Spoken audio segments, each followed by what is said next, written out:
पहलगाम हमले के आतंकियों को कुछ हजार रुपए लेकर छिपाया, खिलाया और की रेकी। अरेस्ट कश्मीरियों ने एनआईए से उगला राज। पहलगाम अटैक में आतंकियों को पनाह देने वाले ये शख्स का हुआ खुलासा। आइए जानते हैं कौन है ये आतंकियों को पनाह देने वाला शख्स। उससे पहले आप चैनल पर नए हैं तो प्लीज चैनल को सब्सक्राइब कर लें। आइए शुरू करते हैं। राष्ट्रीय जांच एजेंसी एनआईए ने पहलगाम हमले में शामिल आतंकवादियों को शरण देने के आरोप में 2 कश्मीरियों परवाइज अहमद जोठार और बशीर अहमद जोठार को गिरफ्तार किया है। इन पर लश्कर-ए-तैयबा के आतंकवादियों को अपनी झोपड़ी में छिपाने और उन्हें भोजन व आश्रय देने का आरोप है। राष्ट्रीय जांच एजेंसी एनआईए ने रविवार को 2 कश्मीरियों को गिरफ्तार किया। इन लोगों पर एक गंभीर आरोप है कि इन्होंने पहलगाम में हमला करने वाले 3 आतंकवादियों को अपने झोपड़ी में छुपाया था। यह झोपड़ी बैसरन से लगभग 2 किलोमीटर दूर पहाड़ी इलाके में है। बैसरन, जहां 22 अप्रैल को 25 पर्यटकों की आतंकियों ने गोली मारकर हत्या कर दी थी।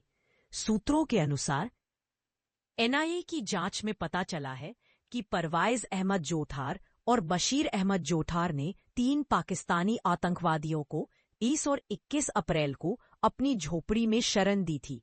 ये आतंकवादी लश्कर-ए-तैयबा से जुड़े हुए थे। एनआईए ने कहा कि आरोपियों ने जानबूझकर पाकिस्तानी आतंकवादियों को भोजन, आश्रय और अन्य सहायता प्रदान की। इसका मतलब है कि उन्होंने आतंकवादियों की मदद की, जबकि उन्हें पता था कि वे क्या करने वाले हैं। एनआईए को हमलावर आतंकियों की तलाश सोमवार को परवाइज और बशीर को जम्मू में एनआईए कोर्ट में पेश किया गया। कोर्ट ने उन्हें 5 दिनों के लिए एनआईए की हिरासत में भेज दिया। एजेंसी ने कहा कि आरोपियों ने तीनों हमलावरों की पहचान बताई है, लेकिन एनआईए अभी भी बड़ी मात्रा में सबूत का विश्लेषण कर रही है।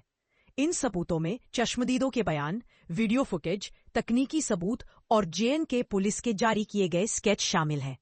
एनआईए ने कहा है कि अभी तक कोई निष्कर्ष नहीं निकला है। आतंकवादियों की पहचान और अन्य जानकारी सही समय आने पर सार्वजनिक की जाएगी।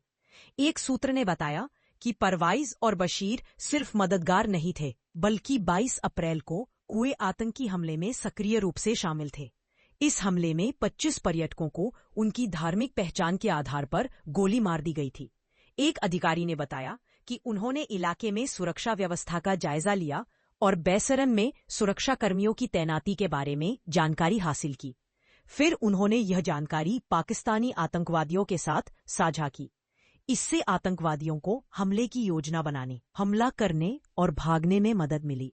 सूत्रों के अनुसार परवाइज और बशीर को पता था कि बैसरन में पर्यटकों पर हमला करने की योजना है, क्योंकि उस समय वहां बहुत सारे पर्यटक आए हुए थे।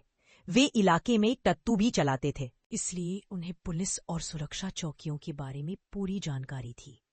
उन्हें यह भी पता था कि सुरक्षा गश्त कब होती है और सैनिकों की तैनाती का तरीका क्या है। आतंकवादियों के इरादे जानने के बावजूद उन्होंने जानबूझकर यह जानकारी साझा की। इस तरह वे पहलगाम आतंकी हमले की साजिश में शामिल हो गए। जानते थे आतंकी करने वाले हैं हमला। जब एनआईए ने परवाज और बशीर से पूछताछ की तो उन्होंने कहा कि उन्हें आतंकी हमले की योजना के बारे में पता था, लेकिन उन्हें यह नहीं पता था कि बैसरन में पर्यटकों को निशाना बनाया जाएगा। हालांकि उनकी इस बात पर किसी को विश्वास नहीं है। आरोपियों ने माना कि उन्होंने चंद हजार रुपए के लिए 26 निर्दोष लोगों की जान लेने में आतंकवादियों की मदद की। एनआईए इस मामले की गहराई से जांच कर रही है। वे हर पहलू पर ध्यान दे रहे हैं ताकि यह पता चल सके कि इस हमले में और कौन कौन शामिल था। एनआईए का मकसद है कि इस घटना के सभी दोषियों को सजा मिले। ऐसी ही वीडियो के लिए हमारे चैनल को लाइक, शेयर एंड सब्सक्राइब करें। धन्यवाद।